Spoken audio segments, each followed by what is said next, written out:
courage you can't stop. They pile up the points until they reach the top. Pull together till the Grey Cups won. Go Argos, go, go, go.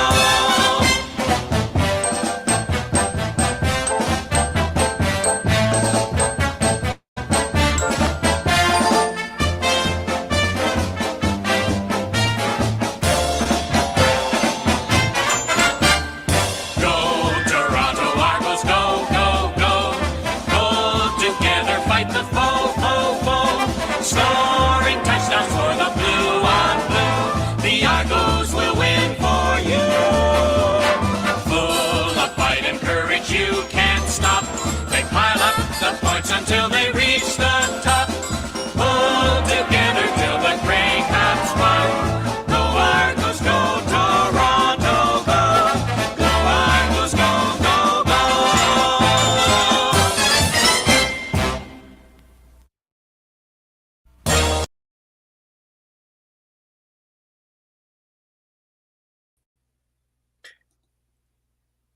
Good evening, everybody. Welcome to Season 4, Episode 9 of the Argo Bounce Podcast Show, a weekly independent talk show devoted to the CFL's 19-time Grey Cup champion Toronto Argonauts, along with my co-host Nick Small. And welcome aboard to Episode 9 tonight here on this Thursday, August 28th, 2025. Nick and I finally have an Argos win to talk about. Their Argos comeback win of 52-34 over the BC Lions. And even though the Argos record is not very good at 3-8 in the CFL, they're still alive for a playoff spot with that game and win as well. I hope everyone is doing well on this Thursday, August 28th, 2025. And Nick, thanks for coming aboard on tonight. And we actually have some positive news to talk about for a change. Yeah, well, I mean, we can't stress the fact that we had a lot of positives to talk about last year with the Grey Cup win. So, yeah, this has not quite been the same sort of year for us, but we have a lot to celebrate this week, as it feels like one of the few times where they've had a really important kind of game in terms of fan attendance, crowd they brought out, a little bit of extra pressure from that side. They had a really good performance against the BC Lions, a win that nobody really expected from them, myself included. Me too. Yeah, so I think everybody kind of had BC predicted in for this win. So for the Argos to pull a big upset win out of that, this is huge. It's a team that they need to probably beat in the head-to-head record in order to qualify for prevent the crossover for the playoffs if they want to qualify. And then it's also big just in that it builds some momentum going into the Labor Day game this week against Hamilton. There's lots of things that we get to talk about today too. There's that, there's the NFL cuts, there's the youth sports kicking off. So there's lots of great things to talk about this week. And it's a great time to be a CFL Canadian football fan. We've got a couple of viewers already watching. Paul and Dan, they're both Argonaut fans that are watching. And I believe George Brown from Missouri is watching us as well. And he's an Argos fan. He knows about Max Duggan because he played for the St. Louis Battlehawks of the UXFL or whatever it's called. So he thought that was a good signing. So they brought in Max Duggan, and also they brought back one of their receivers from last year, Mackay Polk. And to me, bringing Polk back is a great addition, Nick, but it kind of signals to me that Coxie might not be back anytime soon either. Yeah, it definitely comes at a really good time given the questions and the concerns about DeMonte Coxie. With a concussion, of course, you never want to rush that injury coming back. So that it's really good that they managed to pick up a guy in Mackay Polk. We saw this past week, of course, against BC, the guys who stepped up. Jake Hirschlow made some fantastic catches when he needed to. Dejon Brissett was great. Kevin Mittal was great. Unger made some great catches. So everybody kind of stepped up and allowed Arbuckle to spread the ball really well. And if Polk plays kind of the way he did last season, it just helps spread the ball around. And then to have this Max Duggan guy come in, you've got another quarterback now in the room, another guy who can feed off of it. From what I kind of saw, I didn't watch a ton of his film, but I saw a little bit of it. He kind of actually reminds me a little bit of Chris Strevler in a way. He's kind of a tall, agile kind of guy. Has that ability. He can throw quite accurately. Maybe not with the same kind of oomph that we see from a pocket quarterback. Maybe a little bit harder than Nick, but probably not to the extent of Chad Kelly. But he has that ability to throw on the move and run around well. So it's kind of that dual threat quarterback. So maybe he's just looking for like kind of a short yardage option. So we'll see how that works out. As for Nick Arbuckle, he outplayed Nathan Rourke. I told people that. He outplayed Rourke in this game, 27-34, 443 yards, 3 touchdowns, no interceptions. He's had set a career high of, 3,400 yards passing this year. Nick Arbuckle has not been a problem with this Argonaut team this year as quarterback. And Nick, I want to bring this up right now. Regardless, I know Chad Kelly is going to be back probably at some point. I'm playing devil's advocate. How do you tell your players and offensive players that, we're taking Arbuckle out and bringing back Chad Kelly, who hasn't played? I know it's not his fault. He had an injury last year in the East Final in November. You're going to expect Chad Kelly to come over and then play at a MOP level, not playing for almost a year. I really think they got to stick with Arbuckle right now, the way he's playing. If this team was like 0-11 and Arbuckle was stinking it up, no brainer, Kelly's back in. But the way the offense has been playing this year, I would stick. My opinion is Arbuckle needs to be the starter for the rest of this year. As for next year, I can't say. Well, I've been preaching for Arbuckle since the beginning of the season, and you can look back in the previous episodes of our podcast to show that. But yeah, but of course the challenge then is that they are still 3-7 or whatever it is. They've got a losing record. So even though Arbuckle hasn't been the problem, the offense hasn't been the problem, except for maybe the second game against Winnipeg. The downside though is that their record is losing and they got to find a way out of that hole, and it does put them in a precarious position because if they fall out of it, then there's maybe a case to be made either way. If they get back into it, and especially if Chad gets healthy and they get into the playoffs, the team has a ton of money towards Chad Kelly to be the starting quarterback. So it'll be interesting to see which way they end up going if that happens. But at the end of the day, they got to focus on the road ahead of them. They got to focus on this Labor Day match this week, because this is another one of these weeks where you got this win against BC, against a team you're potentially crossing over against. You're playing the Hamilton Tiger Cats, which between them and Saskatchewan and maybe Calgary are probably one of the top 2 or top 3 teams in the league. So they've got to find a way to win against them if they want to gain any momentum going forward so that they can qualify for the playoffs. We saw Hamilton in the exact same situation as we were in last season. They were only able to muster a couple of wins before Labor Day. They nearly won out from Labor Day since, but they still didn't make the playoffs. So any idea of this notion that the season doesn't begin until Labor Day, it's wrong. You need to value each and every one of these wins, and although they're only a game behind Ottawa, they're still in a really big hole right now.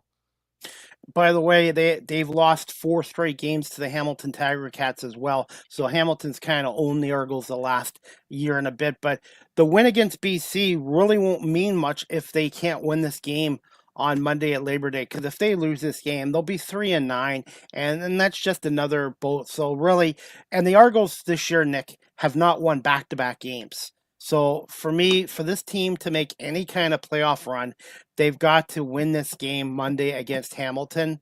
I know it's not the end of it, but they need to put together wins. You're not going to make the playoffs winning 4 or 5 games and doing a single game at a time. So the winning streak starts now. And this game Monday against Hamilton, as far as I'm concerned, is a playoff game for the Argos. And Hamilton too. Hamilton, okay, they're 6-4, they're in first place, but they've lost back-to-back games, and they've shown that they're not unbeatable as well. So Hamilton really needs this game as well, because they lose this game, that's 3 in a row, Nick. They drop to 6-5, and Montreal is still alive for first place in the CFL East. So to me, this Labor Day game has added importance with Hamilton struggling right now and the Argos fighting for their playoff lives. Yeah, well, I wouldn't necessarily say Hamilton's struggling, and because They had one loss to a good Rough Riders team. I guess they didn't play the great against BC either, but I still think they're still coming in with that I notions of first place ahead of them. The one thing I try to keep in mind with regards to Toronto is that although we lost last year 31-28, the Labor Day Classic, we won the last two before that, so we do still have a little bit of momentum from the last couple of Labor Days to carry a little bit of positive energy in. And it's also like the only game this year that we have to worry about playing in Hamilton. We're not playing two there like we have traditionally the last few years. And we have Rick from the Hamilton Sports Central on to say hello, my friends, and anyone that's watching this live stream right now on Facebook, LinkedIn, YouTube, Twitch, Twitter, X, Instagram. You have any comments or questions for me and Nick, please put them in the comments section as well. Hey, Nick, before we break down the BC Lions game, I was able to go in the locker room after the game as media, and I got to do a little interview with Dijon Brissett, who had an outstanding game, along with Jake Herzlal. And as far as I'm concerned, in my opinion, the Argos have the best receiving core in the Canadian Football League, in my opinion. Yeah, they definitely got one of the strongest. I think that what's really helped is Arbuckle's ability just to get the ball spread out to each of them. And what we kind of saw there with the PFF grades earlier this year, we saw a little bit of criticism about how can Arbuckle's scores be lower than Trevor Harris in his game, the loss against Calgary versus his win, Arbuckle's win against BC. But you can kind of see that a lot of it, that like PFS scores can be a little bit subjective, but a lot of the points that kind of got lost on Arbuckle were the fact that it was the receivers that really made up a lot of the effort from those yard after catch yardages. Okay, here's the interview with Dijon Brissett of the Toronto Argonauts, courtesy of Chris Pomay's Live with CDP talk show YouTube channel. And before we play the interview, I want to say thank you to everyone for subscribing to my YouTube channel. And I've hit over 500,000, 501,000 plus views. So thank you everyone for subscribing and watching. And here's Dijon Brissett interviewed with the local media and myself after the Argos win against BC from the Argos locker room. I wish I would have stayed up, but I had to go get the ball, and I'm just glad it was complete, and I was able to put the team in a good position.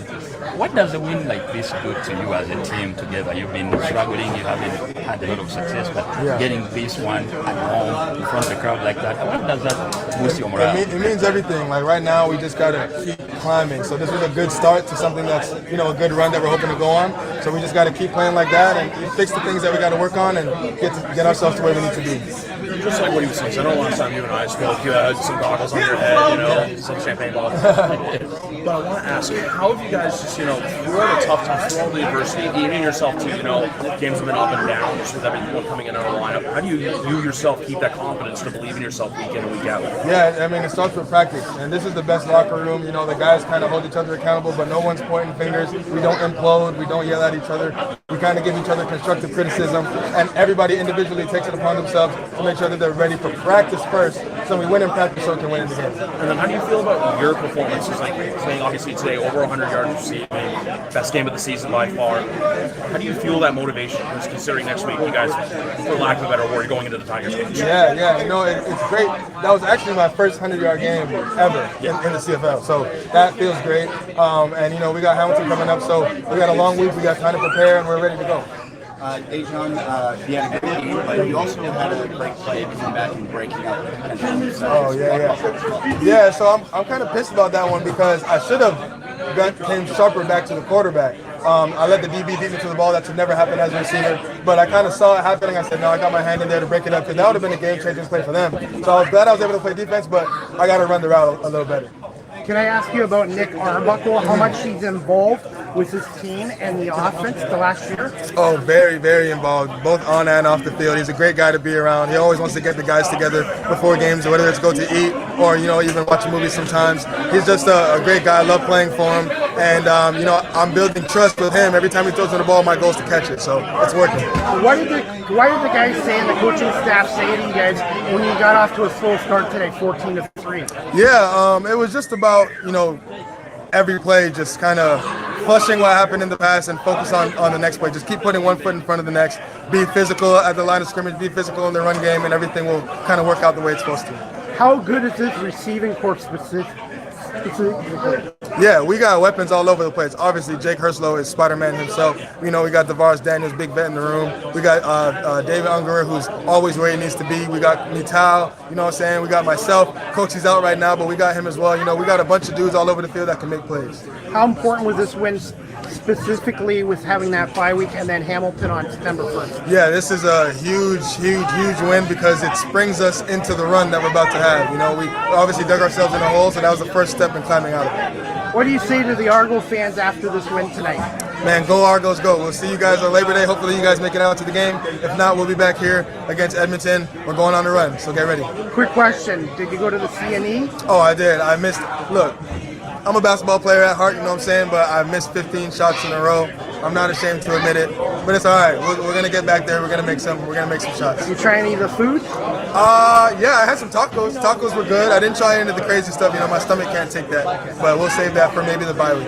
Where can my audience follow you on social media? Oh yeah, so DBrissett18 on Instagram. Also Ignite Sports Group on Instagram. We got stuff we got working off the field that is on there. You can find me there. Well, Dejan, congratulations on the big win. Enjoy your bye week, and we'll see you in Hamilton on September 1st. Thank you so much. Appreciate it. Thank you so much. All right. Next, thoughts on the interview with Dejan Brissett. Yeah, well said. Dejan Brissett, the Canadian, really well spoken, really awesome insight just on his thoughts. Well, I'm kind of glad he went with football and not basketball because he sure proved that this week. And it's hard to believe that was his first 100-yard game of his career, given how many times he's come up clutch so far at this point in the season.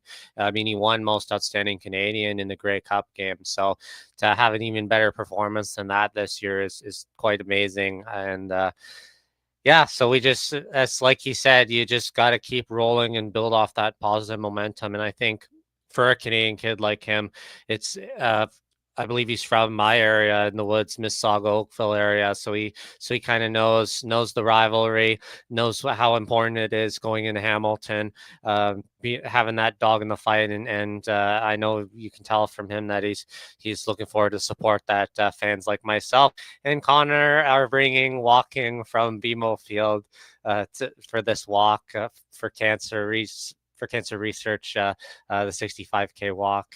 So we're looking forward to that, of course. I was able to interview Jake Herslow as well, and he's really evolved and really stepped up his game in the second year. And that just his chemistry with Nick Arbuckle, and same with Brissett. Arbuckle has developed a chemistry with these guys and trust with these guys. And you know what the funny part is? Arbuckle's also the Argonauts' leading rusher this year. Who would have thought Nick Arbuckle going into this season, the 2025 season, would be the Argos' leading rusher? And he's the leading passer in the Canadian Football League right now. I want to give a shout out to running back Spencer Brown, who Mahan, Deontay McHahn. Unfortunately, he's had a tough year with injuries and staying healthy. He left that game early. I want to give a shout out to Spencer Brown. 19 carries, 85 yards, and 1 touchdown. And that was probably one of the Argos' most efficient games running the football that day. Yeah, the only thing I worry a little bit about is that a lot of those rushing yards came kind of late in the game. So, like, you can argue that BC was trying hard to stop it, but you could also make the case that they already were kind of giving up how big a lead the Argonauts had late in the game. So that's the only thing I'm a little reserved about. You can't say after one game, 90 yards rushing, all the rushing problems solved. You kind of have to see how these next couple of weeks go out. And I think the Hamilton's a good test for that because I don't think they have quite the run defense. So this is a good opportunity to really put it to the test. We saw there in the preseason games. I know it's not quite the same, but we saw that we were able to run the ball effectively against them. Agreed, but I really think Spencer Brown did a nice job, but we'll see how he does on the road against the Hamilton defense. And Rick's got a comment from Tiger Cats practice, first practice today, no Cats, Woodson, but so far Peters and everyone else was there at practice. So that's going to be interesting too, because Wooden, every time he gets that ball, he is a threat to score like Grant is for the Argonauts, and Katz is one of their best secondary guys. So it'll be interesting to see if those guys play. And we got tons of comments coming in. Another one from Rick. So, question was Polk signing. Who comes out? Well, I think right now we kind of saw Hergy Mayala got released, and we know Coxie's out with injury, so I see that's kind of the thing going forward right now. Long term, I'm not sure. Like when Coxie gets back, we'll see. If we're going just by the depth chart, you would think it would probably be Herslow, but with the way he's played, he might have earned his keep. It could be Kevin Mittal, or they could rotate and they could move someone out of a different position. Maybe defensively, maybe they're going to have to play with one less linebacker or something. It's going to be tricky to tell. The benefit of that though is like Herslow has played defensive back in the past, so maybe you could go with just one defensive back. Maybe we'll see what they decide to do. Shooting I had the other thing I was thinking of with regarding the Ticats depth chart substitutions, Sam Katsantonis can stay in the booth. He did such a great job when he was there last week during those games. He did really well, and what I'm going to be really curious to see is the matchup against Jamal Peters and Deshaun Amos, the two former Toronto Argonauts playing on that field side. So that should be a matchup to watch this week. Another comment, Connor Sauve, which we'll mention in a little bit. He reposted the stream. Thank you so much. We're getting lots of people watching our show tonight. So anyone watching live stream, thank you so much. And if you have comments, questions for me and Nick, please keep putting them in the comment section as well. Richard Chung, who I got to see a little bit Saturday. Hi guys, we'll be going to my first Labor Day Classic in Hamilton and sitting in front of Rick. My condolences to you, Richard, and thank you for watching. And then Richard Chung, another comment, did not see Coxie at practice the last 2 days. I'll be shocked if we see Coxie anytime soon, especially anytime his injury. I don't want to speculate, but the team has to be cautious of the player and stuff like that. So I'd be shocked if Coxie plays in this game as well.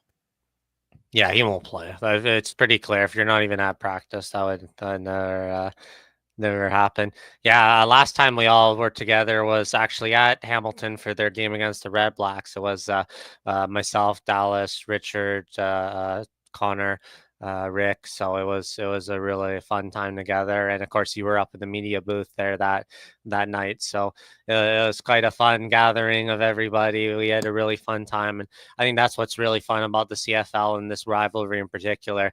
It's easy to take for granted that your arch rival is just a stone's throw down the QEW. You can see each other from across the lake. So it's pretty nice that we're able to be spoiled with two great teams of football to watch. And I know a lot of fans have split tickets between both the Argos and the Ticats, and it's kind of fun when you go sometimes just playing the nemesis to boo the other. You wouldn't see that in the National Football League, period. End of discussion. Everybody's teams, Eagles, we hate everybody. Packers, we hate the Eagles. We hate Dallas, and it's totally different. And Rick from Hamilton Sports Central says, Rich, if you think last game you thought was sold. And then Rick has another comment. Our Labor Day is 10 more times interesting. I believe that. And then Richard with another comment. I'm trying to keep up with the comment section here. Richard Chung goes, I'm ready. So, hey guys, more comments, questions. Feel free to send them to Nick or myself as well. And this Labor Day game, Toronto has historically struggled in the Steel Town. So this is going to be a huge game, and I think it's a huge game for both teams, period, because there's no way the Cats want to go into this losing 3 straight games overall and losing to the Argos, and Hamilton has a chance to really not just win the Harold Ballard Trophy, but kind of put a dagger in the Argos playoff chances with a win on Monday and 2:30 kickoff. Am I right, Nick? Yeah, well, we have seen though in the past, like we saw ourselves when we were at the Ottawa game. Like if things are going south for the Ticats, it seems like they're pretty quick to turn against their own team. So if the Argos can get some momentum going early and keep the crowd out of it, I think that's going to be a big key. Especially that we know it's a sellout crowd. It's going to be a packed Labor Day stadium. So I know there's a number of Argos faithful that have come across are coming across to be at the stadium, to be behind the Argos bench to cheer on their support, but there's still going to be a much more significant number of Ticat fans that we're going to have to counter here this week.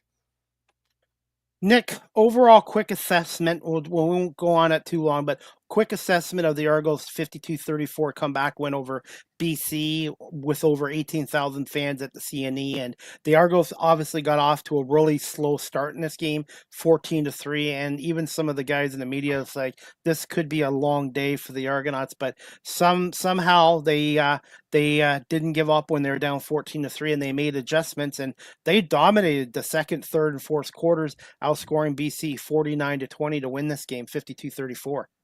Yeah, early on, I was really worried about Rourke's ability to pick them apart through the middle of the field, but fortunately, the Argonauts were able to find some responses. And for kind of the first time this season, we saw the Argonauts finally get some turnovers their way. There was that great interception returned for a touchdown. I think it was Benji Franklin. Yeah. Huge play, that pick six. Huge play for the defense, because the defense kind of bent, didn't break in the first quarter, and that 6 points with the extra point, that was a huge play. Benji Frankman, and I even told Benji that too. I said, anytime the defense can get a turnover and a score, like a pick six, that is huge. Well, I think the other one too, to put into context earlier, there was a play earlier in that game in the first quarter where Benji Franklin had another one like that, but it hit him kind of up here, kind of his hands near his helmet, and it went through his hands and it bounced off his helmet. And lo and behold, the Argo bounce struck again. It landed right into the hands of a BC wide receiver. And like me and a couple others are just thinking, oh no, it's going to be one of those games. Just another one of these scenarios where the worst way a ball could have bounced was against the Argonauts. But fortunately, that turnover kind of by the same guy, by Benji Franklin, I think kind of helped change the momentum of the game and gave the Argonauts a little bit of confidence that they had a little bit of lady luck on their side. Argos had 2 takeaways, BC none. That was huge. Arbuckle did get away with one. I think he threw one pass that could have been picked off, but the Argos played a fairly clean game. And anytime you win the turnover battle in a football game, you're generally going to win. So I thought the defense got out to a slow start, shaky start.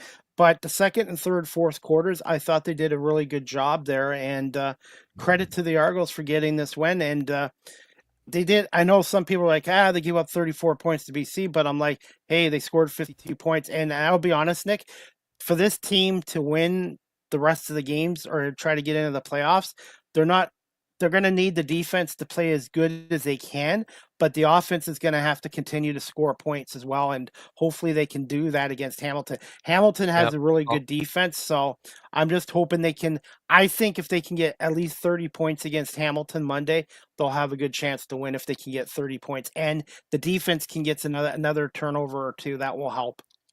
Well, we'll see, because the last time they put up 38 points against them and it wasn't good enough because they gave up 51. So I think there's a lot more pressure on the defense to slow Bo Levi Mitchell down, especially at this point in the year where he has regressed and is kind of slowing a little bit compared to where it was at the beginning of the year.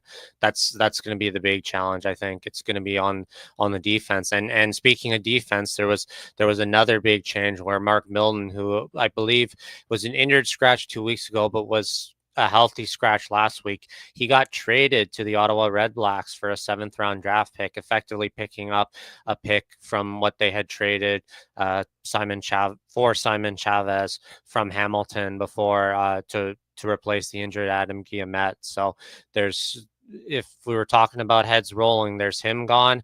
And kind of, I think, a more surprising move was that Jordan Williams, the defensive lineman, was released. We saw that it was not, in fact, to bring back their defensive lineman who signed the practice contract with the Cleveland Browns. That was not Barlow.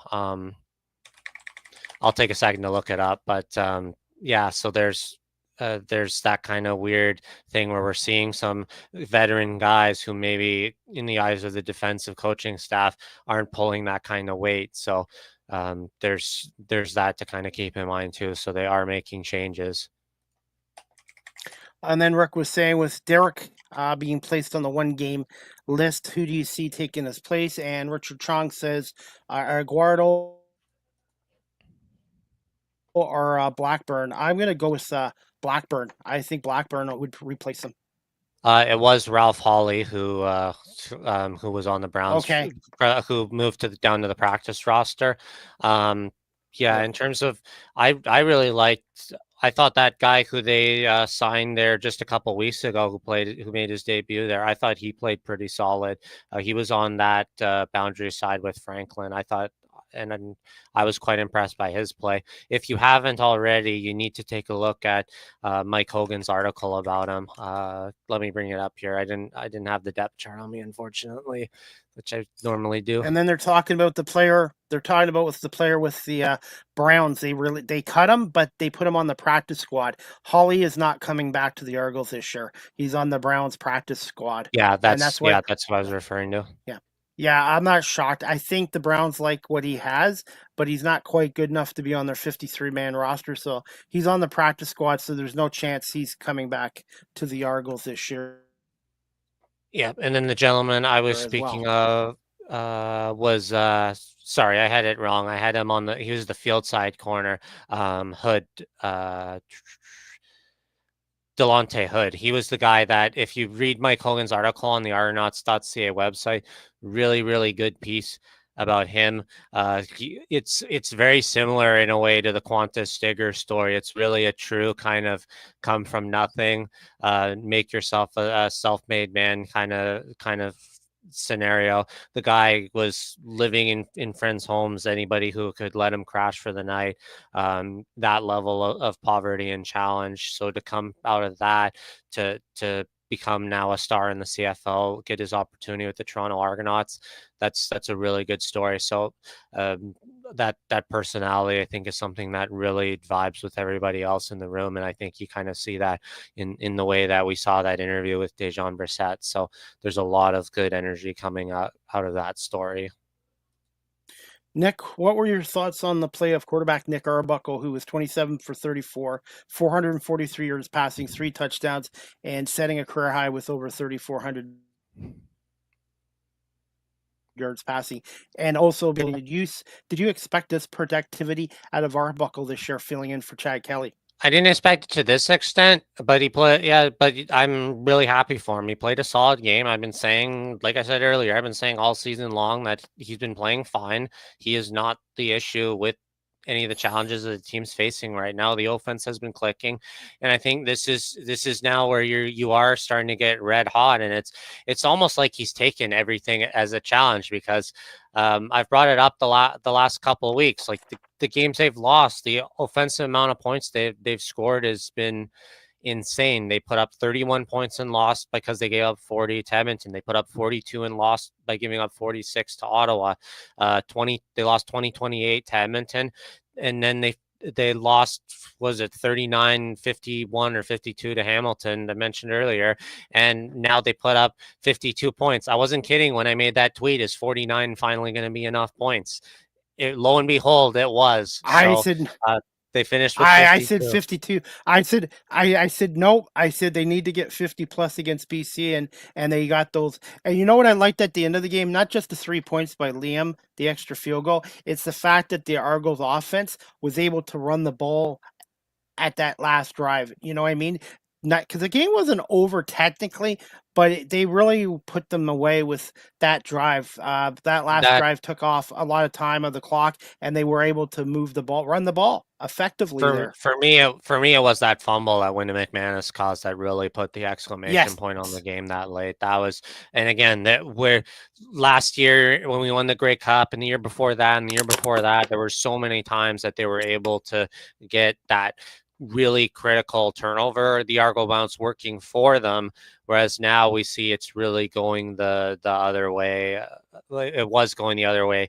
Now it's kind of getting a little bit back to the mean, where they're able to really kind of capitalize on those key moments and put the game away.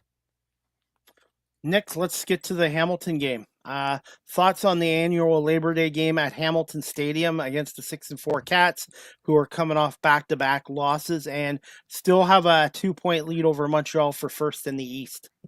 Yeah, it's certainly the one you want to go to as an Argos fan if you're going to go to any road game. It, like I mentioned before, we often take for granted the fact that our three divisional rivals are so close to us that it's relatively easy to drive 2-3 hours to get to most of them, maybe a little bit more for Montreal, but with Hamilton being less than an hour in most cases, if you time it right, it's quite lucky in the scenario we are in.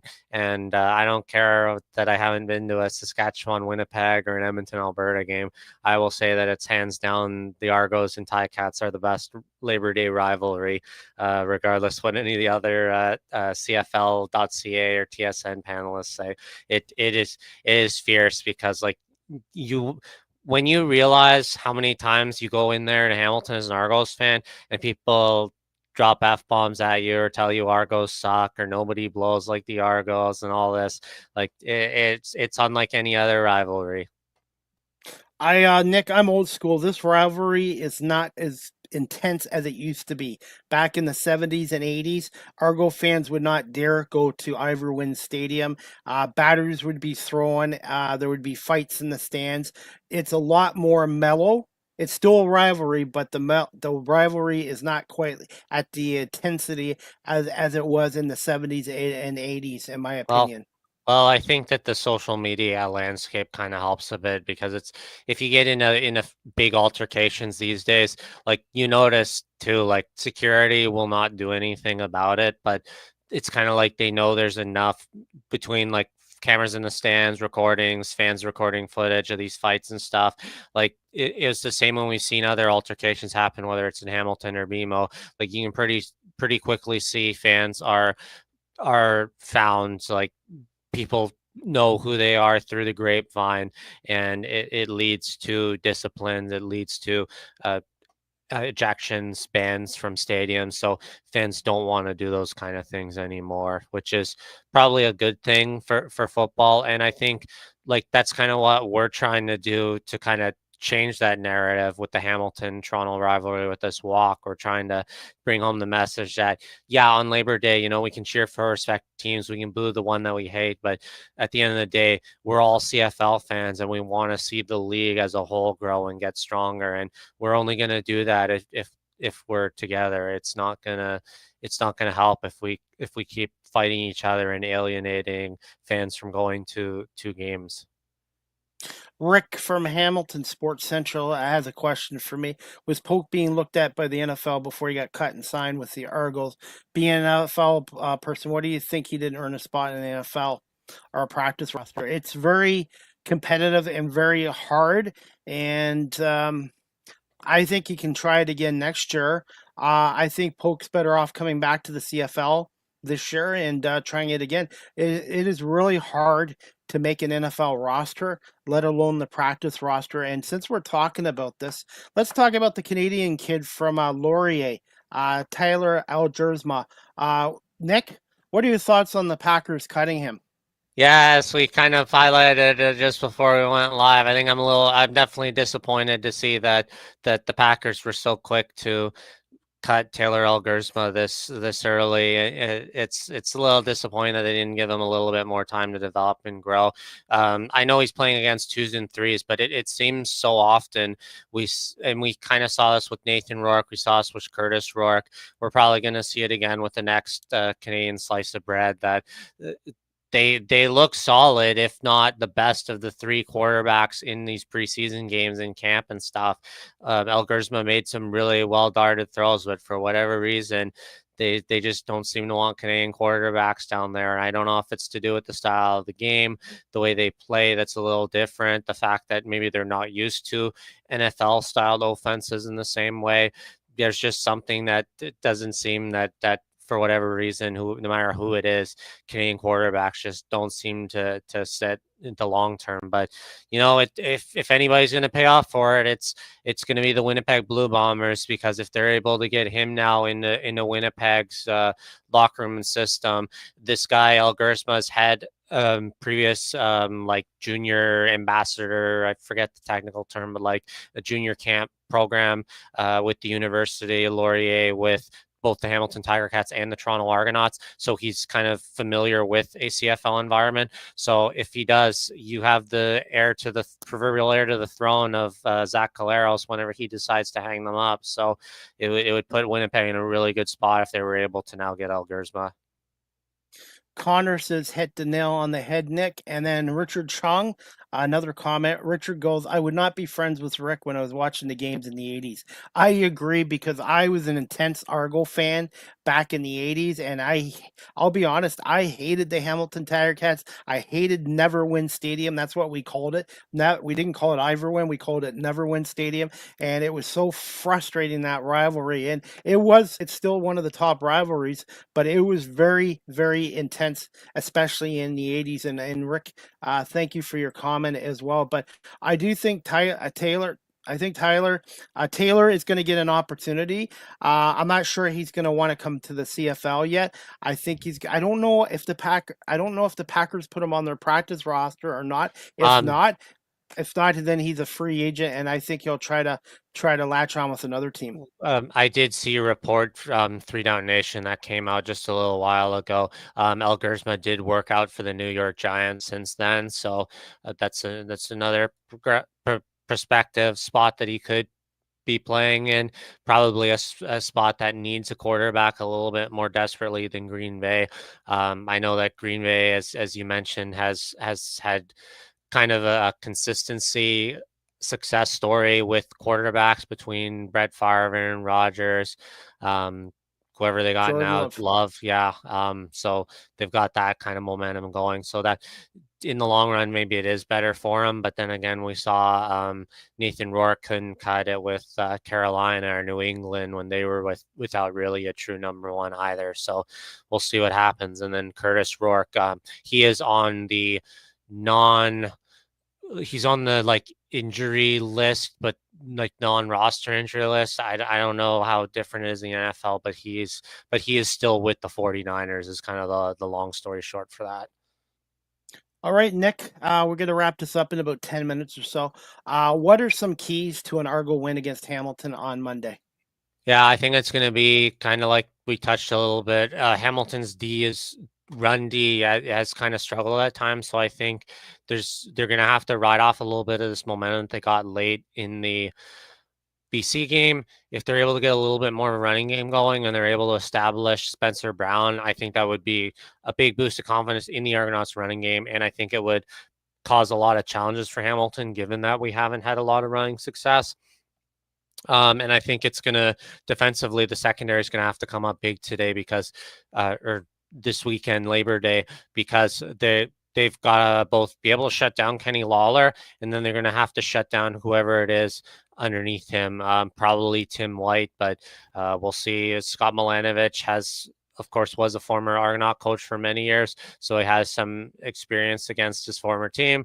So he'll come up with some pretty good coaching schemes. And we see that Hamilton likes to run a lot of heavy packages. They'll run with 6 and sometimes 7 offensive linemen on the field at times. So they got to be able to cover that, but also being able to cover Kenny Lawler deep. Can they contain Kenny Lawler? You can't stop him completely, but if he goes off for another 250-yard game, I don't like their chances of winning this game. To me, he's got to be their number one priority. Obviously, they got some other good receivers, including Tim White, but Kenny Lawler has to be number one on the list for the Argos secondary there, because the Tiger Cats are going to try to do the same thing again with Lawler against that secondary on Monday in Hamilton. Yeah, that's probably why they went with a number of major secondary changes this past week. The change with adding Hood in at the field side corner and then moving Braden over to the boundary side halfback. Maybe he's in a little bit better position over there, a bit less ground to cover towards the flats, but a little bit more field to cover deep. Maybe they're finally finding the spot that he suits a bit better. So yeah, there's going to be some challenges. I think the Argos' red zone offense has to be good too. Against BC, it was pretty good. 3 for 6, 50%. If they can do the same thing to Hamilton, 3 for 6 or 3 for 5, I think that'll be huge because field goals are nice, but when you're on the road, you need all the points you can get. So if the Argos' red zone offense can perform at least 50% level or more, I think that will be huge. They got to play a clean game, no turnovers, and they have to try to get 1 or 2 takeaways from the Tiger Cats. And I think Javon Grant, I think he's going to take one to the house. I think he's going to have a big game in this, and he could be an X factor in this game as well. So I really do feel the Argos have to get off to a strong start. If they can put the Tiger Cats into a bit of a hole in front of their home fans who will turn on them quickly, as we all know, I think the Argos have a good chance. The Argos can't beat themselves. They can't make miscues. They have to kind of play a perfect game, and we'll see what happens, but they have to get off to a good start, and Spencer Brown too could be an X factor in this game as well if they can get him to run the ball, take a little pressure off of Arbuckle as well. Nick, before we wrap this up, let's talk about your 65-kilometer walk from BMO Field to Hamilton on Friday in support of the CFL Fans Fight Cancer with Connor, Rick, yourself, and I have the website there too if anybody wants to make an online donation, CFLFansFightCancer.com. Go ahead, Nick. Yeah, thanks a lot, Chris. As we kind of mentioned earlier there, I will be joining Connor, Rick, Dallas, and several other people will be joining us at stages along the way, so I apologize if I missed anybody. We're going to be walking starting tomorrow night. I believe 8 o'clock is our set go time when we're leaving from BMO Field. We're going to be walking first to Port Credit, and then on day 2, we're going to pick up where we leave off at Port Credit, and we're going to walk to Third Line in Oakville, and then we're going to walk from Third Line Oakville all the way through Burlington under the Skyway to get over to Barden Street in Hamilton. And then on the final day, we will pick up there on that last little 5-kilometer leg to head over to the tailgate area, and we'll spend the day there up until we go in, of course, for the Labor Day game itself. We're really excited for it. It's going to be a lot of fun. We're super thankful for everybody who's came out and supported us, who have made donations so far. If I've recruited some money from people at work, so I'm thankful to all of them. I'm thankful to anybody else who's tuning in and listening to us. If you have not already made a donation, like you heard, you can go to CFLFansFightCancer.com. Any donations that are being made that include a 6.5 in them is what we're hoping to hear from people, so that we know this money is contributed in support of the walk. So $20.65, $5.65, $65 if you're feeling generous. You can donate however little or how much you feel like. Any little amount goes a long way. As well, physically, we will be carrying our cash bucket with us. So if anybody plans on coming out and seeing us, we are stopping at a pub on the way over, and I want to just make sure I got the place right because I know Connor sent it to me there earlier. And what is your goal? What is Connor, Rick's, and your goal money wise, Nick? Fundraising. I don't think we have a set concrete goal. We're trying to raise as much as we can. The overall goal this year for Cancer Care Manitoba is $100,000, but that's split up over the entire year. So we're not expecting that massive total in one go. I think last year it was successful to where I'm looking at least $2,000. If we get at least that much, I will be happy. Consider that a job well done. And if we're able to surpass that, that would be really, really incredible. So we're really excited for it. It's going to be a lot of walking, but it's something we're looking forward to. So the place that we'll be stopping at in Burlington on the second day the second day of the walk. That will be Saturday night. It's called Joe Dogs in Burlington. Sunday. Joe Dogs in Burlington. Sunday night, we will be watching the Bombers and Riders Labor Day game there. We have a reservation there, so we're hoping that a couple people will come out and join us. We're really looking forward to it, and it should be a lot of fun. It's a little a shame this year that we don't have the extra game, the Saturday game this year, but we're making the most of that. We got a lot to look forward to, and we're just really incredibly excited, and we're super thankful to everybody who has donated so far and plans to donate throughout the weekend. Do you guys have plans for inclement weather? And also, you want to mention the person who donated shoes for you guys? Yeah, so I will give credit to T on social media. I don't actually have his real name, but I want to send a shout out to him for donating running shoes for the four of us for walking out there. And then so we're I blanked. I forgot the second part of the question you asked. If the second part of the question is inclement weather. Yeah, the weather. And do you have somebody that's going to pick you up at each stop when you guys are done for the night? Yeah, we don't have to worry about that. We've got contingency plans in place for that. Weather-wise, we're pretty lucky. The forecast is looking like it might be a little cool for the summer, but given the summer we've had, I don't mind it dropping down to like the 20s or the teens late at night.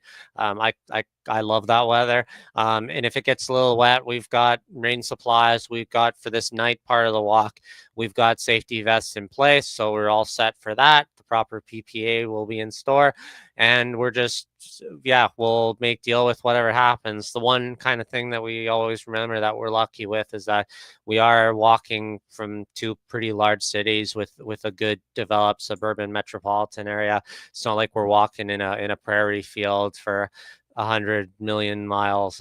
If we have to stop somewhere and stop at a convenience store, a grocery store, get an umbrella, a poncho or something, we're pretty lucky in that we have that luxury for that. And I think the best part is stopping at the pub after each 20-kilometer leg of the journey to have a little celebration together and congratulate us on a job well done.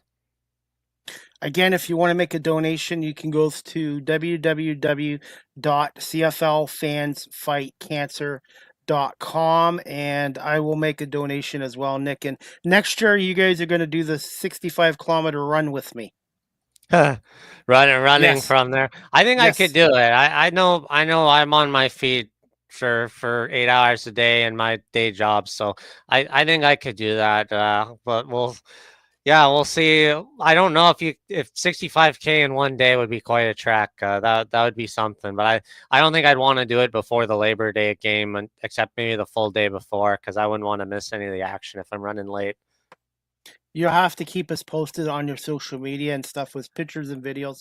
And again, to everybody, CFLFansFightCancer.com if you'd like to make a donation. And Nick, you guys will be doing some social media work as well on your walk. Yeah, we'll be taking a lot of photos, videos together. We'll share anything that goes on with the journey, any big donations, friends who come and greet us and join us. It's going to be a nice, fun, big CFL family event, and it's something we're really thankful for. As I mentioned before, we want to try to bridge that gap between Argos and Ticats fans, and I think something noble, a great cause like raising money to support cancer research is the best way to do it.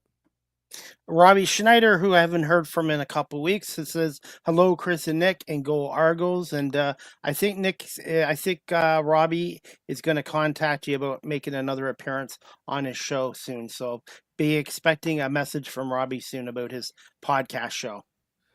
Yeah, we talked about that a little bit. I guess the other thing too, if I can squeeze this in as well, if you guys didn't already see, the youth sports season has officially kicked off. We had some really good games to start the season. My Laurier Golden Hawks managed to eke a win against the Guelph Griffins in a game which I was a little worried that Laurier was going to let slip from their fingers. They gave up 21 points in the third quarter, but they were able to hold out.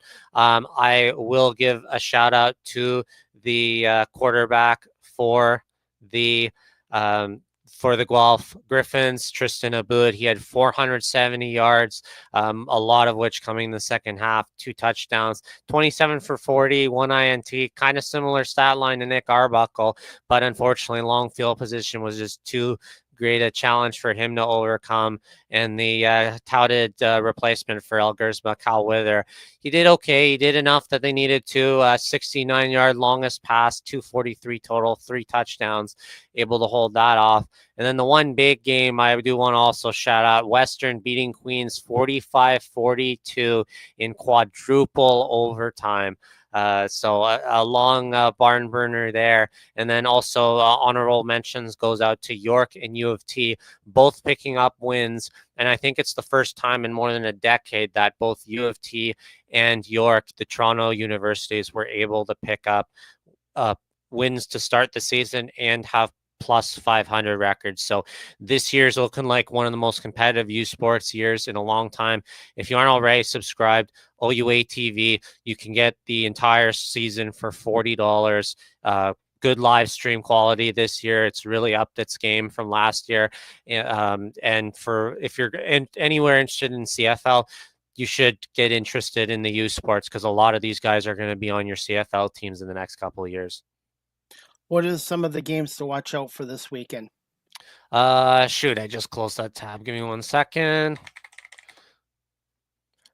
And U.S. college football starts this weekend as well. And the Michigan Wolverines start at home at the big stadium as well. And I'm looking forward to it. Unfortunately, they got their hands slapped by the NCAA. But you know what? It was worth it. They won a national championship. So a little penalty here and there. So this is a great time of the year, everybody. You got the NFL starting up. CFL is rounding into the playoffs stretch drive. You got the OUA college football here in Canada starting up. Obviously already started up. And the U.S. college football going up. Yep. So to me, this is my favorite time of the year. Yep. So of all the games coming up this week, so they're all on the 30th, which is a little unfortunate for me, because one of the games I was planning on going to, if we weren't doing the walk, was the Windsor at Laurier game. Windsor had the bye week in this opening week, so it's gonna be a big test, because Windsor was, I would say, probably the third best team in the OUA last year, behind Laurier and Western, who played for the Yates Cup. So that's going to be a really exciting matchup to watch, as Laurier has a game of experience. It's their home opener. Windsor's traveling for their first game of the season. And then the other games we have, Queens is at McMaster, York is in Ottawa against the GGs, and Waterloo is in Toronto against the Varsity Blues. So Western gets the bye week this week, but they don't. They'll make it up tomorrow, the day after, the 31st, on the Sunday. Just making sure I got my calendar right. They're gonna make it up playing Western hosting Guelph. So pretty much everybody who was the home team that the first week is now on the road, and vice versa. So it should be really exciting. Laurier is, I haven't seen the status of their renovations to the stadium. Hopefully they got real bleachers in now, and hopefully they're moving to phase 3 of their renos, which should now be tearing down the gym complex and building the new locker room facilities, the new gym complex, and everything else behind that.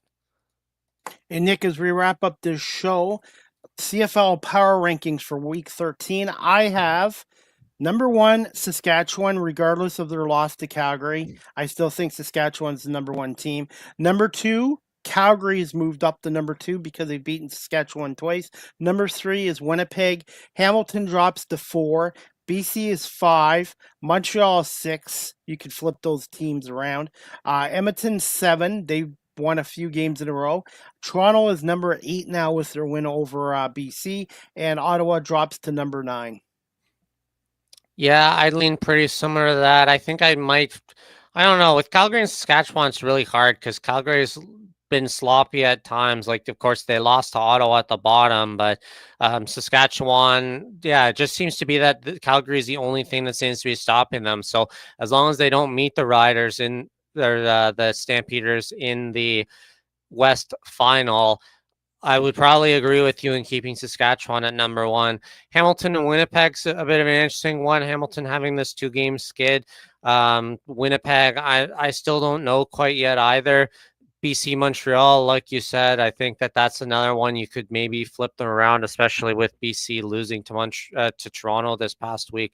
But yeah, I also agree though that I think Toronto, I think they've earned their right out of the basement, in Ottawa switching place with them for this week. Because if I'm not mistaken, Ottawa lost to Edmonton there in a game that they probably needed to build off their momentum. So yeah, I agree pretty much with your rankings. And I guess we should now also go into the picks for this coming week. Go ahead, Nick. Yeah. So for me, only 3 that we have to worry about for Labor Day Classic. I'm going to take Saskatchewan at home against Winnipeg. I am going to ride the momentum of the double blue for the Labor Day game. We're going to break this one loss streak on Labor Day and get back to the 2-win streak. Argos over Hamilton. I have a bet with a buddy, $10 donation to CFL Fans Fight Cancer if the Argos are within 5. And then for Edmonton, Calgary, I'm going to go with the Stampeders over the Edmonton Elks. So I'm going home Saskatchewan, away Toronto, home Calgary. All right, I'm going to go. Unfortunately, as much as I want to pick the Argos, I really think the Cats' offense is just a little too much for that Argos defense. So I got Hamilton winning 30-20. I think it'll be a competitive game, but I just think Bo Levi, Mitchell, and that Hamilton offense is going to do enough to win this game 30-20. Nick, I agree with you. I think Saskatchewan's going to win at home and rebound against Winnipeg. And then Edmonton-Calgary game. Calgary's at home. Calgary's the favorites. But you know what? I'm going to go with the Elks. So I'm going to go with Hamilton, Saskatchewan, and the Edmonton Elks to win this week. Well, it would definitely solidify your power rankings there if with Saskatchewan. If Saskatchewan's able to win and Edmonton is able to upset Calgary on the road, I'm hoping that a lot of Edmonton fans are going to be willing to make that journey over to Calgary now that the kind of that momentum is there. I've never traveled between the two, obviously, but from what I got to think geographically, it's a kind of traveling from Edmonton to Calgary might be similar to like Toronto to Montreal or Toronto to Ottawa in distance. So not a bit more doable than even Winnipeg, Saskatchewan. So it would be nice to see a good mix of red and green. And we also see that Calgary's attendance has perked up a little bit over the last couple of weeks now that Calgary's really in a good fight for that playoff position. Finally, Nick, where can our audience follow you on social media, contact you? And again, how can they, I guess they can help donate with the website cflfansfightcancer.com. Yep, cflfansfightcancer.com to donate online, or if you're in the neighborhood, you can donate to us physically during our walk. If you want to reach me out during the walk or whatever, you can send me a message via Twitter X at Nick_Small_38. Nick, I want to say thank you again for doing episode 9. I would like to join you this weekend, but I have some other commitments. But you guys will have to take some pictures and some videos, and I will be watching the game from home. I had an opportunity to cover it as media, but I have a lot going on this weekend, so I will catch the Argos Cats game on TSN, and I'm assuming it's going to be Rod Smith and Dwayne Ford, but who knows? And I want to give a shout out to the entire CFL TSN panel. I had the pleasure of meeting Kate Burness, Milt Stiegel, and Rod Smith, obviously. Everyone, Paul LaPolice, Dave Naylor, they all do a good job covering this league, and I don't think they get enough credit. Yes, he was there too. Yes, shout out to Enoch as well. He's got a personality for TV. Oh, it's okay. You might not want Thai Cat beers thrown at you when we lose or when we beat them, but I will proudly wear my double blue colors for the both of us in the Hamilton Stadium there. And remember, if we do it raising money for cancer, everybody wins. So that's our message with our walk this week. So we appreciate anybody who comes out and is able to donate to us. All right. Well, thank you so much, Nick. Good luck to you, Conrad and Rick. And we'll see you back here sometime next week. Date and time to be announced for episode 10. Hopefully, we can talk about another Argos win, especially against Hamilton. And Rick will be eating a little humble pie as well if the Argos can pull off the win. But what time is, I believe, kickoff on Monday is what, 2:30 at Hamilton Stadium? Yes, kickoff 2:30 Hamilton Stadium, and it'll be on TSN in Canada, of course. Or the Tiger Cats audio network if you're a Hamilton fan, or TSN 1050 with Mike Hogan and Ben Grant. Nick, got to finish this up, but I want to say thank you so much for coming on for episode 9, and we'll see you back here and everyone back here next week for another edition of the Argo Bounce Podcast Show with Nick Small and myself. Again, check out CFLFansFightCancer.com, and good luck, Nick, and we'll see you next week. Take care, everybody. Have a good night. Go Argos. Thank you so much, Nick, and thank you to everyone watching on Facebook, LinkedIn, YouTube, Twitch, Twitter, X, and Instagram. And the Argo Bounce Podcast Show is available on these audio platforms: Apple Podcasts, Spotify, iHeartRadio, Amazon Music, Good Pods, and wherever podcasts are found as well. So looking forward to the Argos Cats game Monday, 2:30, and also looking forward to the Saskatchewan-Winnipeg game on Sunday night. And then Monday night at 6 o'clock, it's going to be Edmonton at Calgary. And I have the Cats, the Elks, and the Rough Riders all winning these games, and Montreal and BC are on a bye week as well. And that is about it. Want to say thank you to Nick Small and to everyone watching the Argo Bounce Podcast Show here tonight, and to everyone commenting. And we got one more question or comment. Robbie Schneider, go Argos. Chris, thank you so much, Robbie, Richard, Rick, Connor, for commenting on this show. And that is about it, guys. I hope everybody has a great weekend. Enjoy your Labor Day weekend. Enjoy the CFL games as well as Canadian and U.S. college football as well. And as always, go Argos. And we'll see you next week at some point with Nick Small for episode 10 of the Argo Bounce Podcast Show, starring Nick Small and Chris Pomay. Good night, everybody. Go Argos.